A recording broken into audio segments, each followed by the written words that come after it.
1 mole of a substance always contain the same number of entities no matter what the substance may be। मैं बोल रहा है कि कोई सी का भी 1 मोल सब्सटेंस है उसमें नंबर ऑफ एंटिटी हमेशा सेम होगी। बिल्कुल सही बात है। 1 मोल आपने किसी का भी लिया है उसमें एंटिटी कितनी आएगी? एंटिटी मतलब चाहे कुछ भी है, मोलिक्यूल्स है। अगर मोलिकुलर आपको आपका गैस मोलिक्यूल, गैस के मोलिक्यूल्स जैसे CO2 के मोलिक्यूल्स है तो कितने आएंगे? एन मोलिक्यूल्स आएंगे 1 मोल में, 1 मोल CO2 में। अब मान लीजिए आप हीलियम का 1 मोल ले लें तो उसमें हीलियम के N एटम्स आएंगे। ठीक, तो एंटिटीज क्या रहेगी? हमेशा सेम रहेगी। बिल्कुल 1 मोल में N एंटिटीज आएगी। बिल्कुल सही स्टेटमेंट है। Next, 1 mole is the amount of substance that contains as many particles और entities as there are atoms in exactly 12 gram of the carbon 12 isotope. तो ये स्टेटमेंट भी सही है भाई। आपका 1 मोल की डेफिनेशन क्या है? It is the amount of substance और it is the amount of substance that has as many entities as number of atoms present in 12 gram of carbon 12 isotope। तो ये सही भी है। तो अब उसको एक्सप्लेन कर रहा है नहीं कर रहा? उसको कर रहा है, क्योंकि 1 मोल चाहे आप किसी भी सब्सटेंस का ले उसमें क्या होगा? नंबर ऑफ पार्टिकल्स जो ना वो सेम होंगे। क्यों? क्योंकि सभी के लिए 1 मोल में कितने पार्टिकल्स है? जितने 12 ग्राम में कार्बन एटम्स है। वैसे तो आंसर क्या आ जाएगा इसका?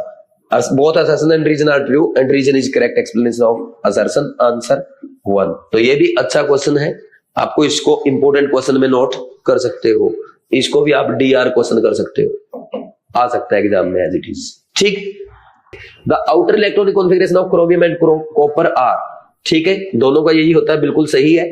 Electrons are filled in the orbital in order of their increasing energy given by N+L rule. बिल्कुल सही स्टेटमेंट है। इलेक्ट्रॉन की फीलिंग जो होती है वो N+L के रूल के अकॉर्डिंग होगी। यानी as value of N+L increase, N+L की वैल्यू इंक्रीज होगी, एनर्जी इंक्रीज होगी। N+L सेम आ जाए तो क्या बोलते हैं? As N increase energy increase. तो जिसकी एनर्जी कम पहले इलेक्ट्रॉन उसमें जाएगा, फिर हायर एनर्जी ऑर्बिटल में जाएगा। लेकिन क्रोमियम और कॉपर क्या है? N+L रूल के एक्सेप्शन है। इनमें क्या है? 4s की एनर्जी जो है 3D, और 4s में अगर हम N+L की वैल्यू बात करें, इसका आएगा 5, इसका आएगा 0। तो एनर्जी 4s की क्या है? 4s की एनर्जी क्या है? कम होती है 3D से। तो पहले इलेक्ट्रॉन 4s में फिलअप होने चाहिए, लेकिन 4s कंप्लीट फिलअप होने की बजाय आपके 3D में इलेक्ट्रॉन चले गए, यानी N+L रूल वॉयलेट हो गया। तो दोनों स्टेटमेंट सही तो है, बट रीजन एक्सप्लेन नहीं कर रहा।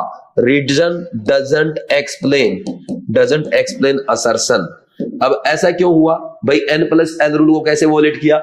3D 5 हाफ फील्ड और full filled subshell 3D 10 इनकी स्टेबिलिटी ज्यादा होती है ड्यू टू सिमेट्री और due to exchange of energy. तो आंसर क्या आ जाएगा इसका?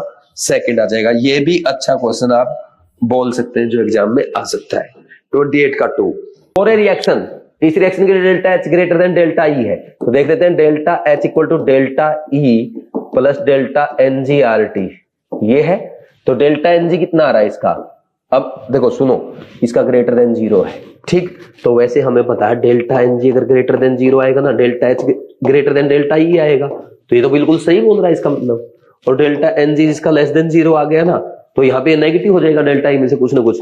तो delta H less than delta E हो जाता है। तो डेल्टा Ng अगर इक्वल टू 0 है तो उस प्रोसेस के लिए delta H equal to delta E हो जाता है। तो आंसर क्या आएगा? असर्शन तो सही है।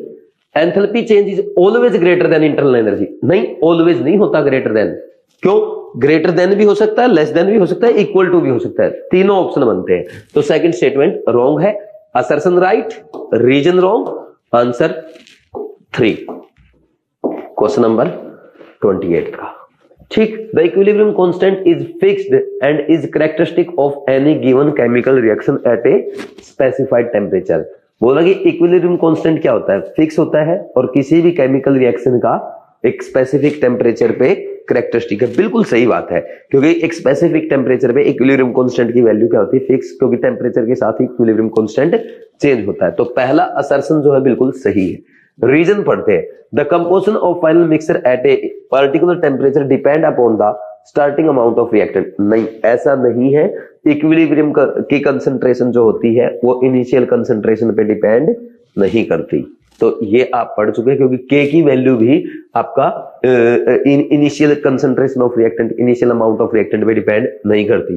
तो इस केस में असर्शन सही है, बट रीजन क्या है, फॉल्स। आंसर क्या आ जाएगा, थर्ड आ जाएगा क्वेश्चन नंबर 13 का।